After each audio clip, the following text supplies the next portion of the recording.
Hello friends, welcome to Learning Sessions, and today in this video we are going to discuss the important case studies for BFM। तो bank financial management की जो important case studies हैं उनके बारे में हम यहाँ पर बात करने वाले हैं। And this is class number 63 related to the bank financial management. So अगर आप हमारी प्रीवियस वीडियोस को देखना चाहते हैं so you can do subscribe to our channel, या फिर आप JIB CIB का जो क्रैश कोर्स है उसे एनरोल कर सकते हैं ताकि आपको जो भी हमारी केस स्टडी वीडियोज हैं, जो भी हमारी फुल कोर्स वीडियोज है वो उनका एक्सेस मिल जाए। साथ के साथ chapter wise previous questions, mock test, mega mock test and the complimentary access to PDF notes you can get by enrolling to the courses. You can do download our Android application which is available in the name of IIBF Learning Center, and if you are iOS user, do download My Institute application and use the organization code GEGKT। साथ ही साथ अगर आप CIB की syllabus priority चाहते हैं, do WhatsApp us at the number 83609442007, and further you can do join the Telegram channel for ePDF notes for free। So audio video quality over here seems to be working quite fine. So let's start the session now. जल्दी से session को यहाँ पर start कर देते हैं। So the first case study over here, it says case study that is based upon the risk weight assets. So calculation of risk weight assets and capital charge for the credit risk.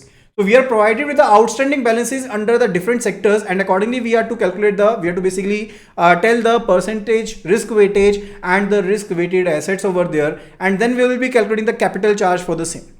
तो जल्दी से जल्दी इस exercise को solve करेंगे। अगर हम retail की बात करते हैं तो रिटेल के केस में रिस्क वेटेज परसेंटेज कितना रहता है? It is 75%। रिस्क वेटेज कितना रहता है? 75% रहता है। And 75% of 6000 into 75% that is equal to 4500। तो रिस्क वेट एसेट्स कितने होंगे यहाँ पर? 4500 would be the answer over here. अगर हम एजुकेशन लोन की बात करते हैं तो एजुकेशन लोन के केस में भी जो यहां पर रिस्क वेटेज परसेंटेज है, again that is 75%। Again that is 75% over here. And further यहां पर 4600 अमाउंट, सो 4600 इंटू 75%, यानी कि रिस्क वेट एसेट्स जो है यहां पर 4600 के अगेंस्ट दोज आर पर्टिकुलरली, वो कितने यहां पर? Those are particularly 3450।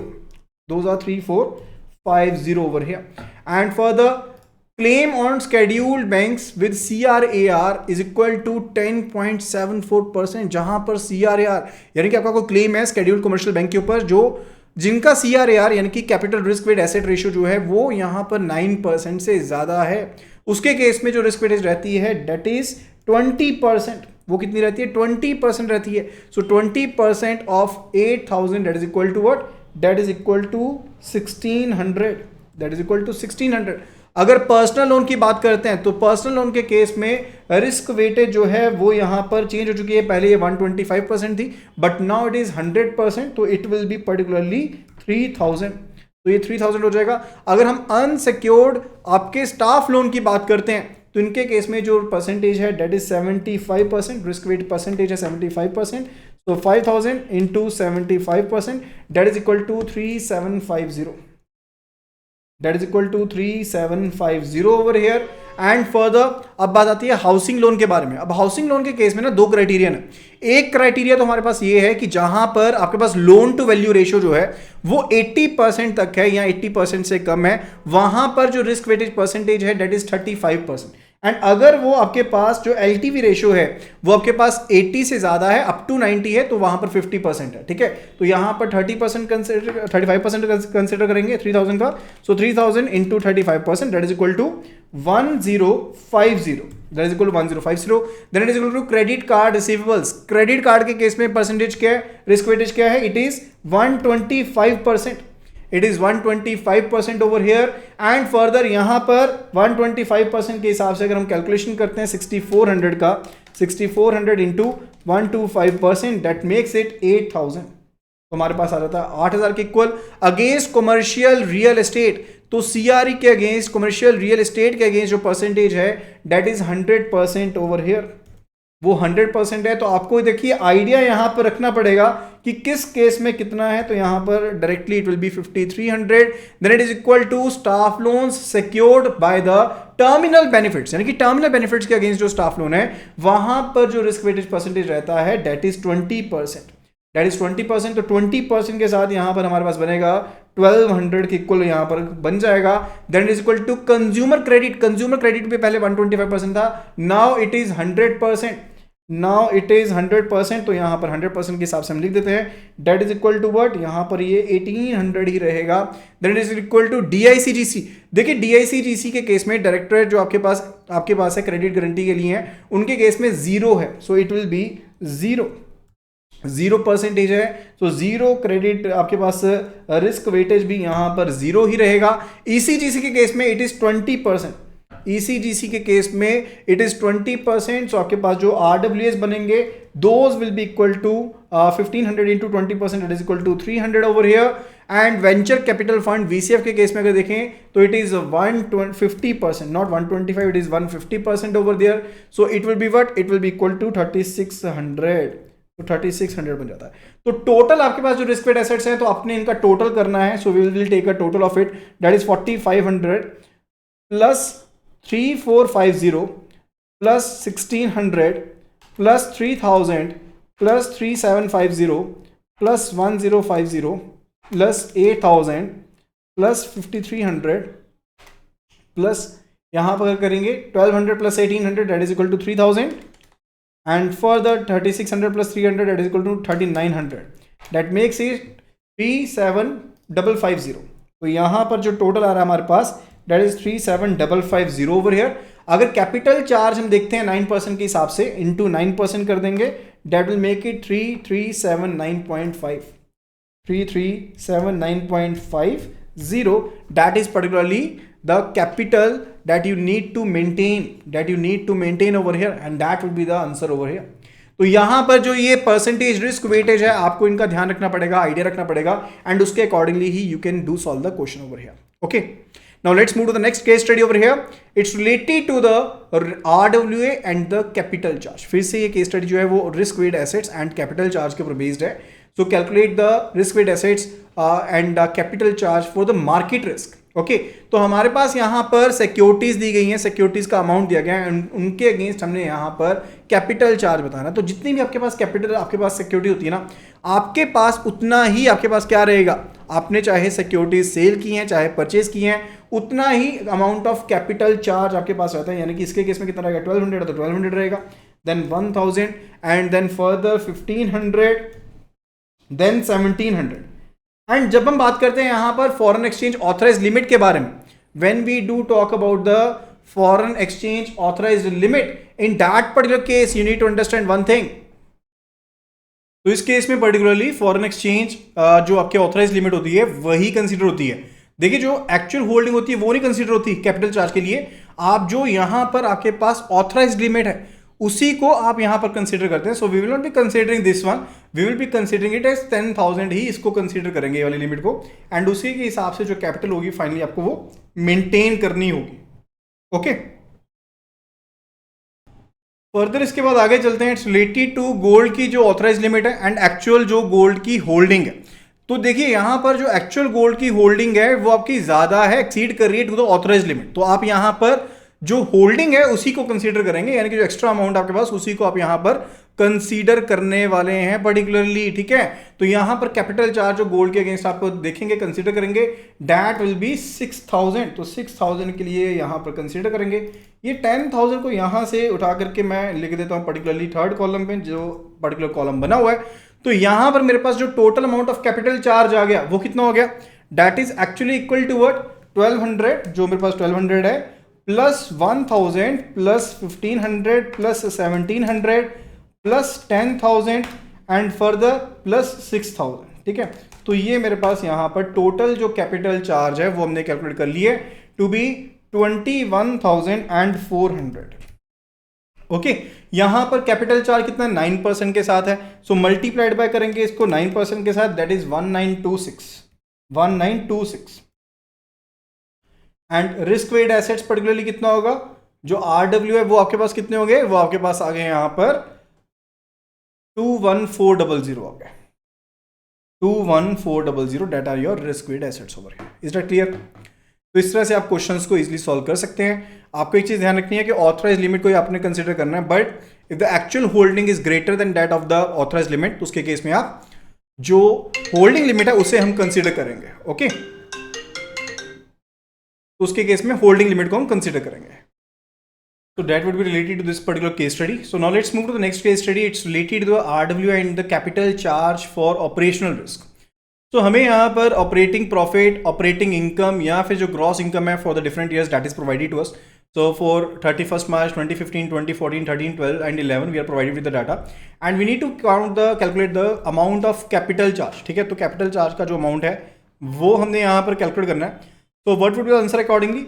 अब यहाँ पर एक चीज़ को समझिएगा कि जब भी हमें कैपिटल चार्ज को कैलकुलेट करना होता है ना, तो हमें यहाँ पर as per the basic indicator approach, जब भी आपको कुछ भी चीज़ मेंशन नहीं है एंड ऑपरेशनल रिस्क के लिए बोला गया तो आप कौन सी अप्रोच को यूज़ करेंगे, बेसिक इंडिकेटर अप्रोच को यूज करेंगे. बेसिक इंडिकेटर अप्रोच के केस में आपको पिछले 3 साल का जो ग्रॉस इनकम है उसका एवरेज लेना होता है. ठीक है, तो यहां पर पिछले 3 साल कौन से हैं, एक तो 2015 है दैट इज 4600 है उसका, एंड फर्दर आपके पास 2014 का कितना है दैट इज -1100, यानी कि लॉस शो क्यों है. जब भी कोई आपके पास लॉस है या जीरो है उसको आप कंसीडर नहीं करते हैं. So we will not be considering the second figure. Third it would be related to 13 की फिगर जो है दैट इज 2600, तो उसको हम कंसीडर कर लेंगे. And for the divided by में क्या आएगा, डिवाइडेड बाय में 2 आएगा कि 3 आएगा, इट विल बी 2, क्योंकि हमने एवरेज 2 की निकाली है ना, तो यहां पर ना तो वो न्यूमरेटर में रिफ्लेक्ट होगा ना डिनोमिनेटर में रिफ्लेक्ट होगा. So accordingly we will be solving it. तो यहां पर जो ग्रॉस इनकम आ रही है ना हमारे पास, यहां पर एवरेज जो आ रही है 3 सालों की, तो नेगेटिव एंड जीरो को छोड़ करके हमने जो कैलकुलेट करनी है that is 4600 plus 2600 divided by 2 that is equal to 3600. तो ये मेरे पास यहां पर आ गई है ग्रॉस इनकम आ गई है 3600 की मेरे पास ग्रॉस इनकम आ गई. ठीक है, अब यहाँ पर जो कैपिटल चार्ज होता है ना that is a constant that is equal to alpha, that is equal to alpha. तो अल्फा की जो वैल्यू होती है दैट इज 15%. वो कितनी वैल्यू होती है, 15% वैल्यू होती है. So 3600 into 15% that is equal to 540. तो यहाँ पर जो कैपिटल चार्ज रहेगा that will be 540 over here. तो यहाँ पर जो अमाउंट फॉर कैपिटल चार्ज है that is 540 that you need to maintain over there. Okay, that would be related to this particular case study. Now let's move to the next case study over here. This particular case study is based upon the risk-weighted assets and the capital charge, market risk and operational risk over here. So we are provided with the capital and for the risk-weighted assets for the credit risk, capital charge for market risk, operational risk, etc. And based on above information, we need to basically answer the following questions. So question number 1 over here, it says how much are the risk-weighted assets? How much are the risk-weighted assets over here for particularly market risk? तो market risk के लिए यहाँ पर जो आपके पास risk weighted assets हैं वो यहाँ पर कितने हैं उनके बारे में हमने यहाँ पर आंसर करना है. ठीक है, तो कैपिटल आपके पास यहाँ पर रिस्क वेड एसेट्स कितने मार्केट रिस्क के लिए. अब देखिए यहाँ पर आपके पास risk weighted assets credit risk के गिवन है, कैपिटल चार्ज गिवन है यहाँ पर आपके पास मार्केट रिस्क का. जो कैपिटल चार्ज हमें दिया गया है मार्केट रिस्क के लिए that is particularly given to be what, that is given to be 450. वो हमें 450 दिया गया है यहाँ पे. ठीक है, तो कैपिटल चार्ज अगर आपको यहां पर 450 यहां पर दिया गया तो what would be the answer accordingly. आपके पास एक्चुअल में अगर कैपिटल चार्ज की बात करते हैं तो फॉर्मूला क्या होता है, it is equal to what, it is equal to risk weighted assets and further multiplied by जो भी आप CRAR मल्टीप्लाई करते हैं यानी कि 9%. तो इसको अगर हम 9% को डेसिमल पार्ट में कन्वर्ट कर लेते हैं तो डिवाइडेड बाय 100 हो जाएगा. So accordingly we can do calculate. तो आपके पास यहाँ पर पर्टिकुलरली क्या दिया गया, you are provided with the data over here ना, तो आपको अकॉर्डिंगली यहाँ पर data given already that is equal to what, आपके पास यहाँ पर कैपिटल चार्ज कितना है 450 है. ये कैपिटल चार्ज का ही फॉर्मूला ये वाला. ठीक है, तो कैपिटल चार्ज 450 है multiplied by 100 and divided by 9, तो ये यहाँ पर हो गया 5000. तो यहाँ पर हमारे पास आंसर क्या आ गया कि आपके पास जो कैपिटल, आपके पास जो रिस्क वेड एसेट्स हैं मैं यहाँ पर लिख दे रहा हूँ. So the risk weighted assets over here for the market risk those are equal to what, those are equal to 5000 over here. तो यहाँ पर आंसर क्या रहा हमारे पास 5000 was the answer over here in this particular scenario. Okay, now let's move to the next question. Question number 2 over here.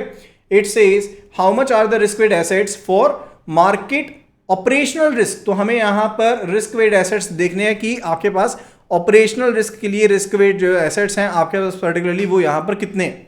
ठीक है, तो आपके पास कैपिटल चार्ज जो ऑपरेशनल रिस्क के लिए दिया गया वो 630 दिया गया according to the same formula जो हमने लास्ट टाइम यूज किया. 630 multi is equal to what, risk weight assets and further multiplied by 9% that is equal to 9 divided by 100. So risk weight assets जो आपने ऑपरेशनल रिस्क के लिए calculate किए हैं, operational risk के लिए कैलकुलेट किए वो कितने हो गए आपके पास 63000 divided by 9 that is equal to what, that is equal to 7000. तो आपके पास जो रिस्क वेट एसेट्स यहां पर आए हैं ऑपरेशनल रिस्क के लिए दैट इज इक्वल टू 7000. तो आपके पास क्वेश्चन नंबर 1 के केस में जो आंसर था that was equal to what, that was equal to 5000, that was equal to option D over here. Option D was the right answer. And question number 2 की अगर बात करें तो यहां पर आंसर क्या है, answer is option C. Option C over here is the right answer कि ऑपरेशनल रिस्क के लिए आपके पास जो रिस्क वेट एसेट्स हैं दोज आर 630, वो आपके पास 7,000 है। Okay, then next question says how much are the total risk weight assets. Now you are already provided with the risk weight assets for the credit risk. तो credit risk के आपके पास risk weight assets आपको कितने गए, 10,000 दिए गए। Market risk के आपने कितने फंडेड किए हैं, 5,000 कैलकुलेट किए हैं। एंड फर्दर ऑपरेशनल रिस्क के भी आपने 7,000 कैलकुलेट कर लिए हैं। ठीक है, तो पर्टिकुलरली आपके पास यहां पर आंसर क्या रहेगा, answer would be equal to what, it would be equal to 10,000 plus 5,000 that is equal to what, that is equal to 15,000 plus 7,000 equal to 22,000। तो टोटल जो रिस्क वेट एसेट्स हैं वो हमारे पास यहां पर हैं 22,000, यहां पर टोटल रिस्क वेट एसेट्स हमारे पास यहां पर हैं। ओके, सो क्वेश्चन नंबर 3 के केस में अगर हम आंसर देखते हैं ना, that is equal to option B over here. Option B over here would be the right answer. Next question says how much CRAR is required for this bank. तो इस bank को कितनी CRAR की requirement है, इस bank को कितनी CRAR की रिक्वायरमेंट है। जब भी आपको ऐसा क्वेश्चन पूछा जाए ना, तो it is particular related to minimum CRAR। देखिए आप मैक्सिमम नहीं फाइंड आउट कर सकते हैं, it is related to minimum CRAR कितने चाहिए, यानी कि जो आपके पास कैपिटल एडिक्वेसी रेशियो है या फिर आपके पास जो CRAR होती है आपको उसे कैलकुलेट करना है। मिनिमम CRAR कितनी रहेगी, 9%।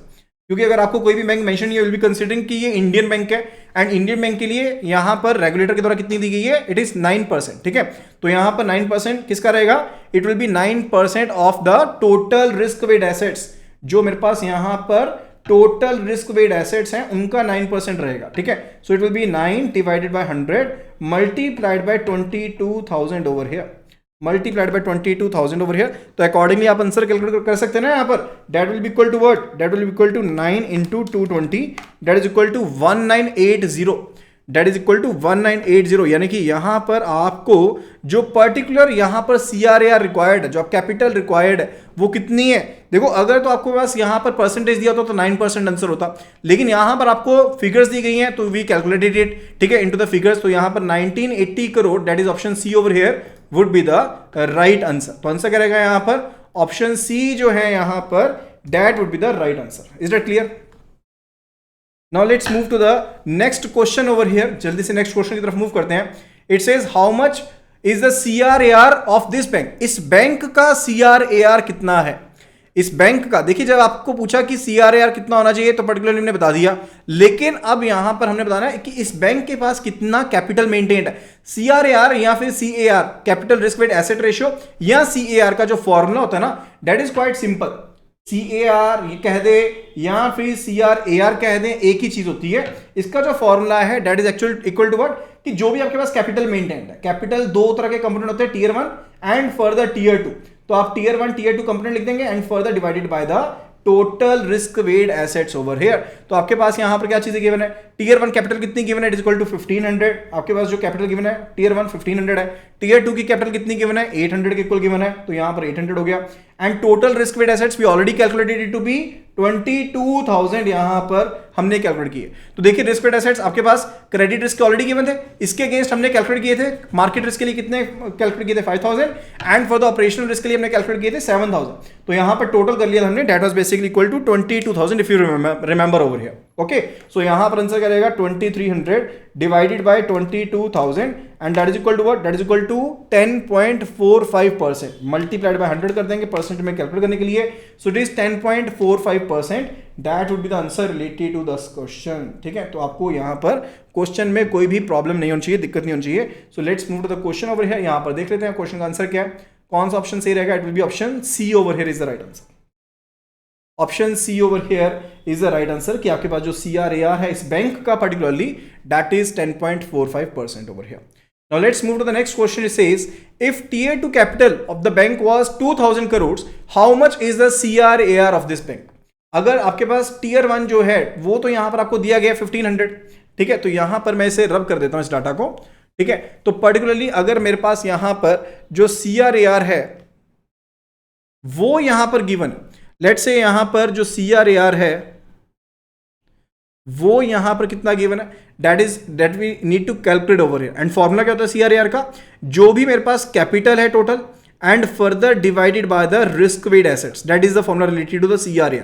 ऑलरेडी लास्ट क्वेश्चन में मैंने आपको बताया टीयर 1 कैपिटल आपको दी गई कितनी, टीयर 1 कैपिटल का कंपोनेंट दिया गया 1500, टीयर 2 का दिया गया आपको 800, लेकिन क्वेश्चन में कहा गया एज्यूम कीजिए कि जो आपके पास टीयर 2 है वो यहां पर 800 नहीं है, लेट्स एज्यूम कि वो 2000 है, तो उसके केस में CRAR क्या होगा बैंक का, ठीक है। तो आपको एक चीज समझ लेनी है कि एक कंडीशन होती है कि टीयर 2 कैपिटल जो है, टीयर 2 कैपिटल जो है वो टीयर 1 कैपिटल के 100% से ज्यादा नहीं हो सकती, कि tier 2 capital can not exceed the 100% of tier 1 capital.